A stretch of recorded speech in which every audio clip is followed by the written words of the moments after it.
Naghahanap din ba kayo ng mga dashcam na pwedeng protektahan yung kotse nyo 24 hours? Meron ako ditong DD5 Dual Dashcam. Ano to? Dual dashcam. May ganyan ka, di mo sasabi sa akin ha. Tingnan mo ito boss ha. Napakaganda nito kasi tingnan mo, 24 hours parking protection. Pag nakapark ka, nakaprotektado ka. Malalaman kung ano yung nangyayari sa kotse mo. Ganda nito po Ganda yan boss. Bago lang ng DD5 yan. Ayan oh. Tapos ang kagandahan dyan boss, madali lang i-install to.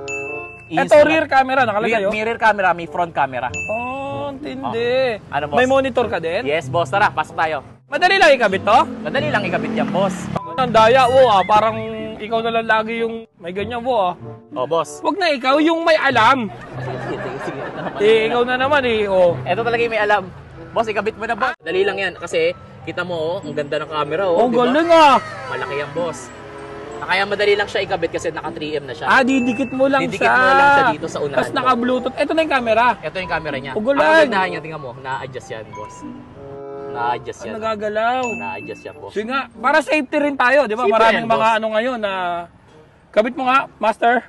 At eto na, ikakabit na namin yung dashcam ng DD5 kung saan napakadali lang niya. Unang-una, syempre, ididikit muna natin kung saan mo gusto ilagay yung mismong dashcam. Pero ang prefer namin sa gitna talaga. At eto yung wirings niya, which is madali din naman siyang ikabit. Kumbaga, ilalagay mo lang siya at itatago mo lang siya dito sa unahan ng windshield mo. Katulad nga itong gagawin ko dito, itatago ko na dito yung wiring sa gilid lang ng windshield natin. At eto, lalagay lang natin yung USB port at good to go na nga siya dito. Tatanggalin natin yung cover dito. At eto, ilalagay na natin syempre yung memory card dito. Eto yung pinaka-importante dito. At pagtapos nga natin ikabit tong memory card na to, ilalagay na agad natin yung rear camera niya para naman meron tayong camera dito sa likod niya. Tapos, ready to go na siya. Let's go! Pagkasa natin i-install, eto meron tayo ditong apps na DD5 din. I-install nyo lang yan. Ayan, connected na tayo dito. Tapos, ngayon, makikita nyo na dito ngayon. Ayan, oh, real time yan, real time. Di ba? Tapos, punta ko sa harapan natin ngayon. Punta ko sa harapan.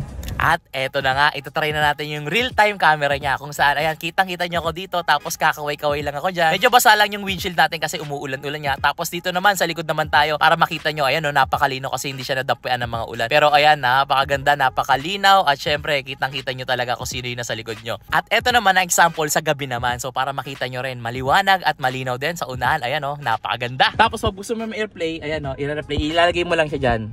Ayan. Ilalagay mo lang siya dyan. Kung anong oras kung gusto mo airplay, ayan. Tulad niyan, pati meron siyang miles per hour, oh. Makikita mo rin dito yung takbo mo dito.